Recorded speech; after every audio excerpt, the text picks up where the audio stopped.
Бүгінгі кешебіз яш ижадчыларның, яш шагыйрьләрнең яңа басылып чыккан жинак жыйынтыкларын тәкъдир итүгә багышлана.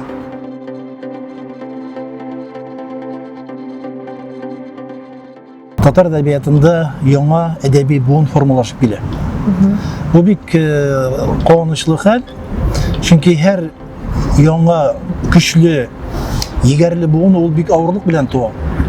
Менә шушы 10 ел içinde татар әдәбияты бик кызыклы исемнәргә байыды һәм бик кызыклы иҗатларга байыды. Менә шушы яшь шагыйрьләр арасыннан менә 5-сен сайлап, шушы көннәрдә генә Татарстан китап нәшрияты 5 китап чыгарды, бастырып чыгарды. Минем янымда бүгенге чараның геройы, яшь автор шагыйрә Лейла Хабибуллина. Лейла Фаяз дигәнгә инде хәзер сине шулай бит. Лейла дулкынланасыңмы? Мин менә монда килеп җиткәнчә кадәр бернинди дулкынлану хисләре кичермәгән идем. Әле бәлки минем аңыма барып җитмәгәндер шушындый чара булачагына. Монда килгәч инде әз генә дулкынлану барып та килде. Конкуренция бармы? Миңа калса, әдәбиятта конкуренция ул бик шундый сәер сүз бәлки, чөнки бу бернинди конкурс түгел, бернинди дә урын алу өчен ниндидер бәйге чабыш түгел. Хәзер яңа формат шигъри батл. Уң якта катнашучы Лилия Гыйбадуллина һәм сол якта катнашучы Гөлназ Газизова. Шундый кичләр була, күкләр ава. Ява җиргә меңәрләгән йолдыз. Сүнәр өчен ява, тынар өчен.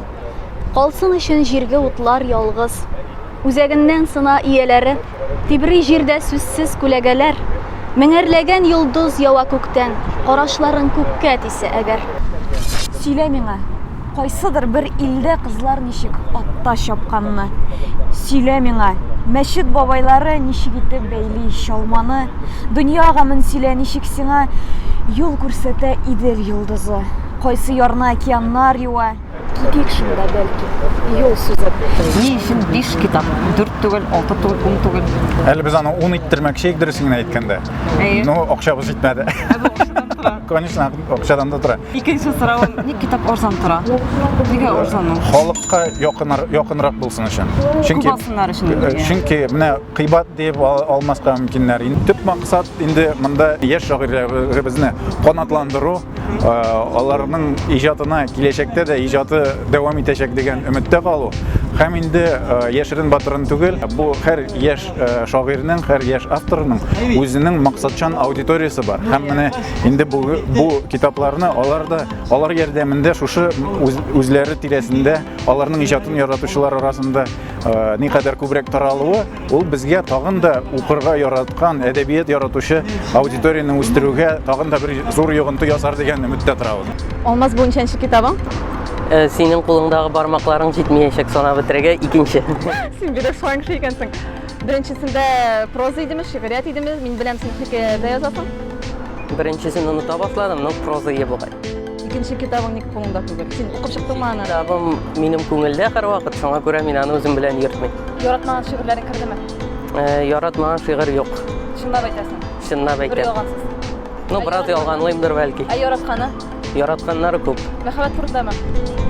Яраткач мәхәббәт турында инде. Шигъриятта, әдәбиятта егетләр аз дип уйламыйсыңмы? Бүген 2 кеше генә күрдем мин сездән. Ну, шигъриятта гомумән егетләр күп булырга тиеш. Тарихта бит, әдәбиятта бит шагыйрьләр һәр вакыт иратлар булган. Нишләп бүгенге көндә хатын-кызлар киләдер, ансын аңлатып булмый. Biz de аңламыйбыз. Ничә шигырегезне җибәрдегез һәм китаптан ничә шигырегез басылды? Менә гомумән бу китапка җибәрдем мин соңгы елда язылган шигырьләрне. Аның теге менә 64 кенә бит булды бит инде ул кичкенә. Шуңа күрә инде җибәргән шигырьләрнең где-то бер 15ләбен кыскартырга туры килде. Менә иң авыры шул иде. Бу редактор белән эшләү. Бу редактор белән, редактор минем Рифат Салях иде.